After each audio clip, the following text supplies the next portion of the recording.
자, 그래서 이제 실질적으로 우리가 치료행위가 발생하게 되고 현행법의 엄격히 그것은 금지되어 있는 것인데, 현실적으로는 수많은 사람들이 문면의 행위를 하고 있고 하지 않으면 안 되는 상황이란 말입니다.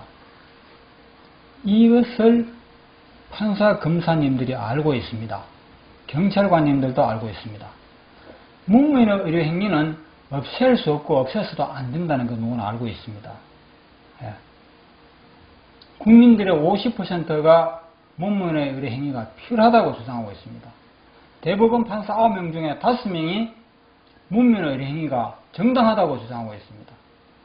그러나 이 현행법은 없애서 안 된다는 것이 현실입니다. 예. 자, 이걸 우리가 잘 이해를 해야 돼요.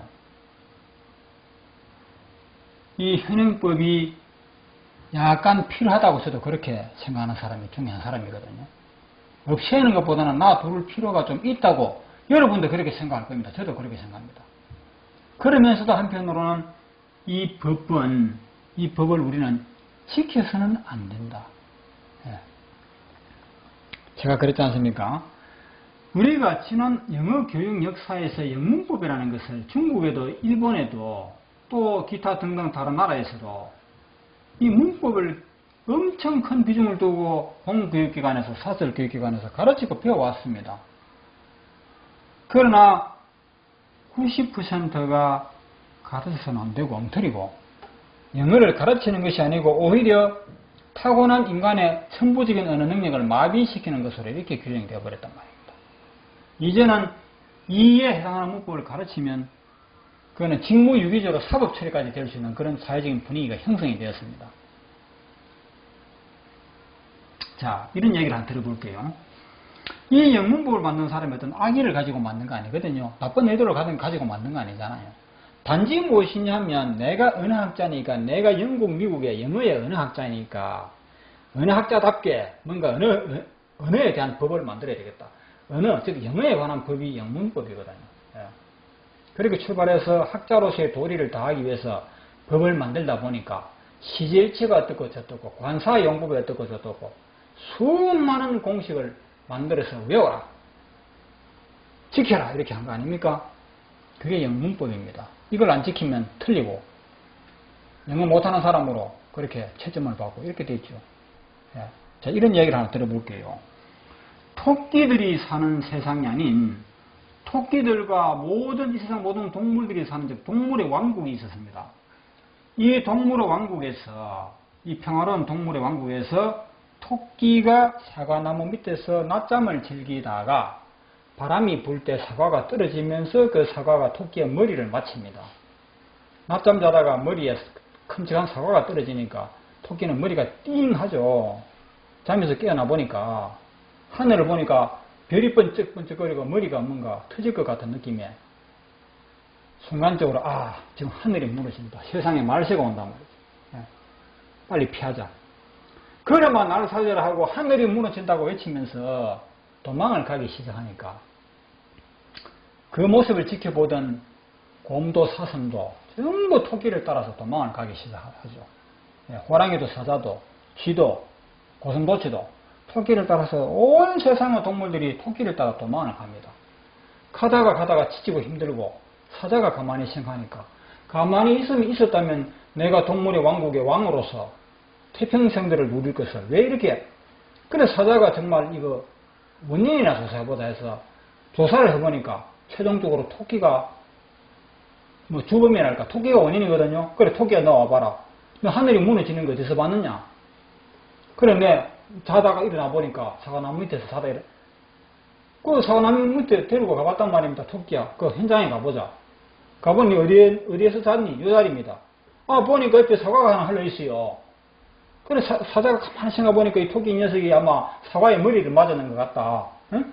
그래서 얘가 순간적으로 착각했는가 보다.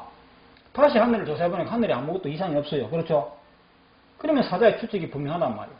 그래서 사자가 동물 여러분, 우리 백성 여러분, 우리 더 이상 소망 안 하도 됩니다. 토끼가 실수한 겁니다. 이렇게 해서 평화를 되찾았다는 이야기 있잖아요. 마치 우리가 영문법을 만들어 가지고 수많은 백성들에게 이 문법을 외우라고 한 것은 바로 토끼의 행동과 같은 것입니다. 이 한 사람의 잘못된 실수 때문에 모든 사람들이 무조건 따라간 거죠. 토끼가 하늘이 무너진다 도망가자 하면 그 말 의심할 사람 어디 있습니까? 지금 당장 여러분 이 건물 위층에서부터 누군가가 복도를 계단을 불이 나게 달려가면서 불이야 하고 외쳐보세요. 따라 같이 도망가야죠. 그렇지 않습니까? 피해야죠. 예? 제가 거짓말 하느냐고 의심할 여지가 없죠. 불이하고 도망가는 모습을 바라보고 그렇죠. 그런 현상이라니 말이죠. 그래서 이 영문법이 90%가 잘못되었던 것처럼 우리 현행법에도 잘못된 부분은 굉장히 많습니다. 굉장히 많습니다. 예. 많지만 당분간은 어쩔 수 없는 그런 아마 그런 측면이 있겠죠. 자, 그러면 여러분 이 법에 대한 여러분의 시각은 어느 정도 조금 참고가 될 것으로 보고요. 그렇다면 이 현행법 면허증이 없는 사람은 환자를 치료해주지 말라 하는 이 현행법은 누가 언제 뭐 어디서 하는 말은 필요 없고 왜 만들었느냐 이런 걸 한번 우리가 생각해 봐야 되겠죠. 제가 정확한 것은 모르지만 우리 전통 의술 즉 한민족의 고유한 의술이 있었습니다. 뭐 약초를 이용하고 동의보감을 또 뭐 이용한다든지 이런 나름대로의 훌륭한 의술이 있었는데 우리 초대 정부라 합니까? 이승만 대통령 시절에 이승만 대통령이 미국에서 거의 살다시피 했죠. 거기에서 박사학위를 취득하고 거기에서 모든 정치적인 그런 잔뼈가 굵어진 사람 아닙니까? 거기에서 미국의 정치권의 그 지지를 받는 사람이었습니다. 미국에서도 이 사람을 한국의 대통령을 시켜야 되겠다 하는 그런 주장이 강력했죠. 그래서 미국의 지지를 등에 업고 한국에 와서 사실상 대통령이 된 것이죠. 그러면서 미국에 요구를 들어줘야 됩니다. 그렇죠? 미국 사람들이 볼 때 한국이라는 나라는 아직까지 미개한 나라이고 의술이라는 것도 보니까 이상하게 뭐 대꼬챙이 같은 거 가지고 사람을 찌르고 하는데 그거는 미개인들이 하는 짓이니까 이승만 박사 이런 것은 법으로 금지시키세요. 그리고 우리가 미국의 서양에 발전된 아주 앞장선 서양 의술을 이 나라에도 도입해 주시오. 그러니까 이승만 대통령이 반대할 리가 없죠. 당연히 우리나라를 미개국에서 발전된 선진국으로 발전시키려면 그 방법밖에 없지 않습니까? 그래서 법을 만들었습니다. 그 당시 상당한 그 독재 권력을 행사할 정도인데 그래서 국가의 서양 의술을 배우지 아니한 사람 배운 사람에게는 의사 면허증을 주고 그렇지 않은 사람은 의료 행위를 금지한다. 단 우리 전통 의술, 즉 한방 의술은 그대로 우리가 지켜야 돼서 한의사 제도는 그대로 둔 것이거든요. 그렇죠? 그 당시 제가 정확한 건 모르지만 한의사 하게 되면 뭐 침술이라든지 뭐 이런 게 아마 인정되었던 걸로 알고 있습니다. 지금 이거는 한방 의술 아닙니까? 한의사에. 그 두 가지를 법으로 인정해주고 그 외에는 전부 불법으로 몰아붙이는 그런 법을 만들었다 이 말입니다. 그 법이 지금까지 이렇게 유지되어 왔던 것입니다. 그전에는 어떤 법이었습니까? 무면허 의료인이 의료 행위를 해서는 안 된다라는 그런 법이 없었어요. 허준이 시대도 그랬고 누구나 병잘 고치는 사람은 의사로서 존경받고 성공할 수 있었던 것이 그때까지의 역사였습니다.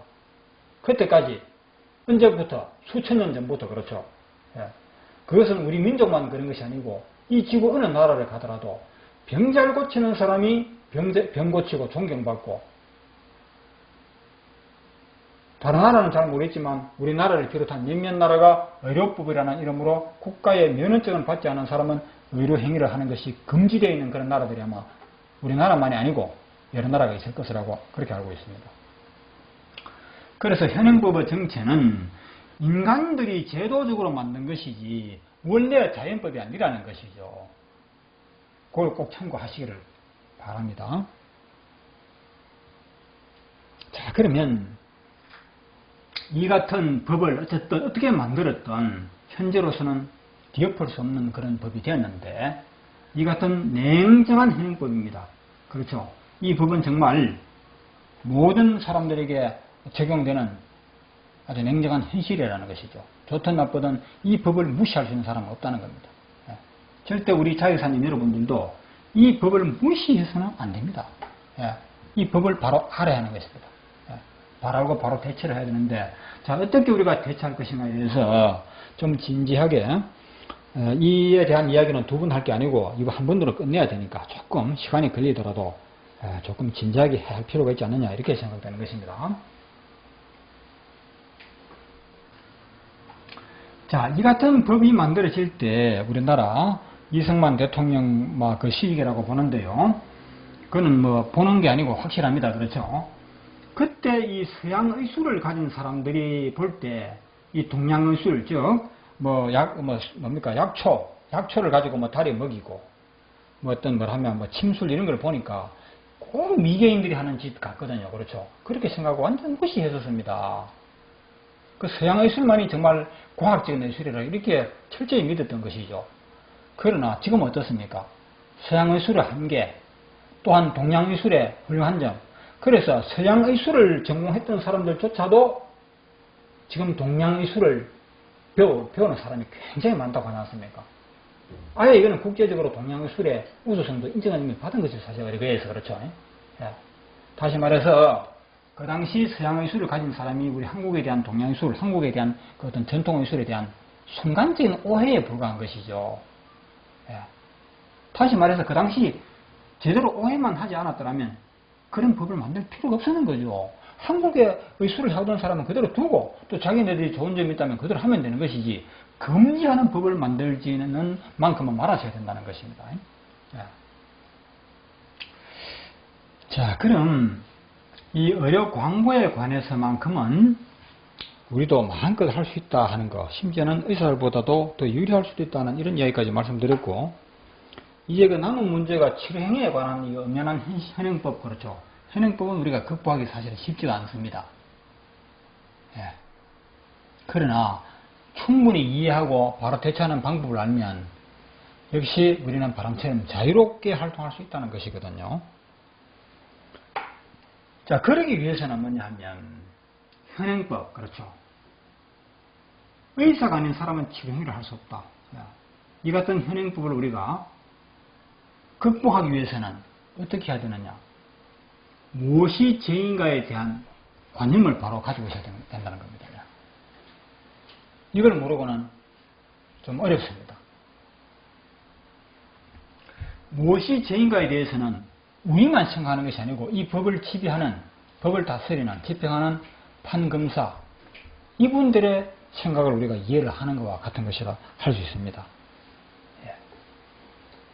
우리가 법에 대해서 다 알지는 못해도 일부분적으로나마 판사, 검사의 수준에, 어쩌면 그보다도 그 이상의 수준의 정신적인 그런 그 철학이 깔려줘야 되는 것입니다. 자, 죄가 무엇인지 모르고 사람에 대한 처벌을 논할 수가 없잖아요. 그렇죠? 예, 그래서 죄가 무엇인가에 대해서 한번 이 기준도 보고 인간의 관점과 신의 관점에서 우리가 꼭 봐야 합니다. 지금 현행법에서 무면의 행위는 처벌한다는 것은 인간의 관점으로 이야기하는 것은 사실입니다. 자연법의 관점에서 한 게 아니거든요. 그러면서도 판사, 검사는 자연법을 따르고 있다는 사실을 우리는 잊어서는 안 된다는 것입니다. 이 죄의 기준을 이걸 먼저 말씀을 드려야 되겠네요. 자, 무엇이 죄인가에 대해서 우리가 토론식으로 하면 참 더 재밌는데 지금은 녹화하다 보니까 토론식으로 조금 하자니 좀 문제점이 있어가지고 그동안 토론했던 것을 요약해서 말씀드리겠습니다. 죄가 무엇인가에 대해서 한마디로 딱 물으면 죄란, 그렇죠. 이게 쉬운 대답은 아닙니다만 이 죄, 우리가 말하는 죄입니다. 즉 법에서 말하는 죄, 즉 법적인 죄가 되겠죠. 법적인 죄가 무엇이냐 물었을 때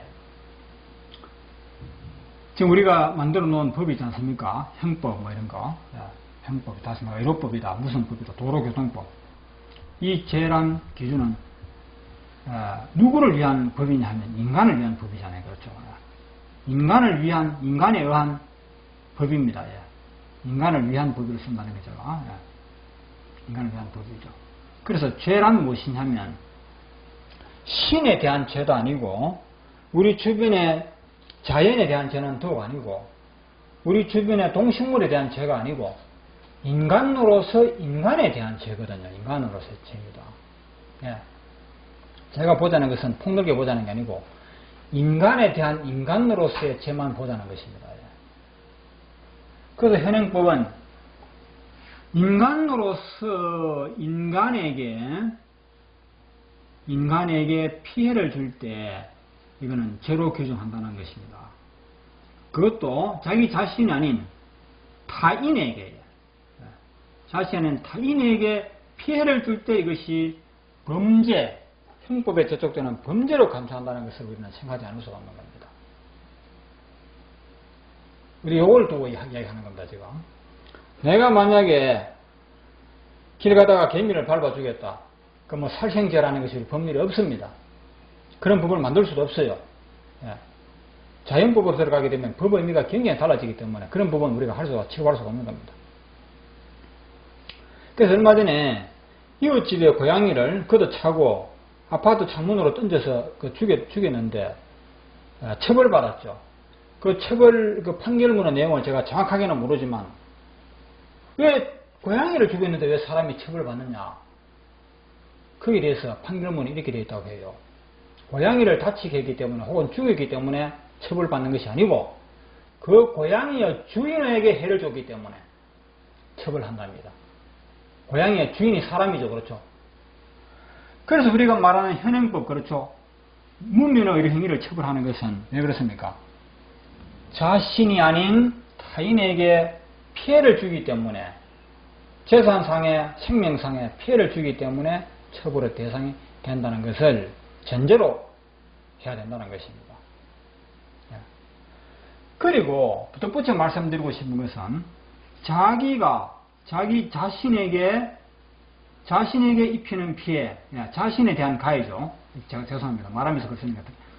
자신에 대한 자해행위는 형법상에 저촉되지 않습니다. 그런데 가끔 이런 질문해요. 무슨 소리 하느냐고. 에? 자살하다가 실패한 사람도 처벌하지 않느냐고. 그거는 일시적인 오해입니다. 생각해 보십시오. 자살하다가 자살 미수에 그친 사람을 처벌하는 거 봤습니까? 그런 일이 없습니다. 자기 자신의 생명이든 신체 일부든 자기 자신을 해롭게 하는 것은 절대 처벌할 수 없다는 것이죠. 다시 말해서 사람으로서 남에게 피해를 주는 것이 바로 현행법에서 범죄가 된다는 것입니다.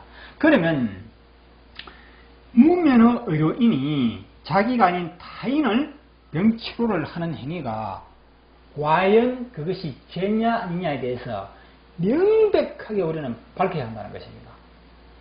우리 여론조사에서 50대 50으로 나오는데 그거는 뭐냐 하면요, 토끼가 사과나무 밑에서 자다가 하늘이 무너진다라고 외치니까 그 말을 듣고 무작정 피난길을 따라가는 동물들과 같은 것입니다. 50대 50이라는 여론은. 그렇죠? 이 말 들으니까 이 말 옳고 저 말 들으니까 저 말 옳고 여기에 휩쓸리고 저기에 휩쓸리고 자기 주관 없이. 그러나 토끼가 거짓말하고 있다는 사실을 아무도 모르고 따라가는 거죠. 예. 자동차 면허증도 무면허 운전은 처벌해야 되는데 하물며 병치료하는 것은 처벌해야 되는데 이 말 들으니까 이 말이 맞는 거거든요. 그 말에 따라 휩쓸려 가는 거 아닙니까? 또 한편으로는 환자의 선택권에 떴고 직업의 자유권에 떴고 해서 무면허 행위도 우리 행위도 처벌해서는 안 된다는 이 말 들어보니까 또 그 말도 맞는 것 같거든요. 그 말이 휩쓸려 가는 거. 그렇죠? 그것도 마치 토끼의 하늘이 무너진다는 말을 믿고 무작정 따라가는 것과 마찬가지라는 말입니다. 제가 말씀드리고 하는 것은 운전면허도 무면허 운전은 처벌해야 된다는 주장이라든지 뭐 인간의 선택권, 환자의 선택권 이런 주장은 사실상 설득력이 있는 주장이 될 수가 없어요. 강력한 주장이 못 된다는 것입니다. 즉 무엇이 죄이냐에 대한 여기에 대한 명백한 정의를 내릴 때 비로소 무면허의 행위가 죄가 된다 안 된다는 것이 명백하게 밝혀집니다.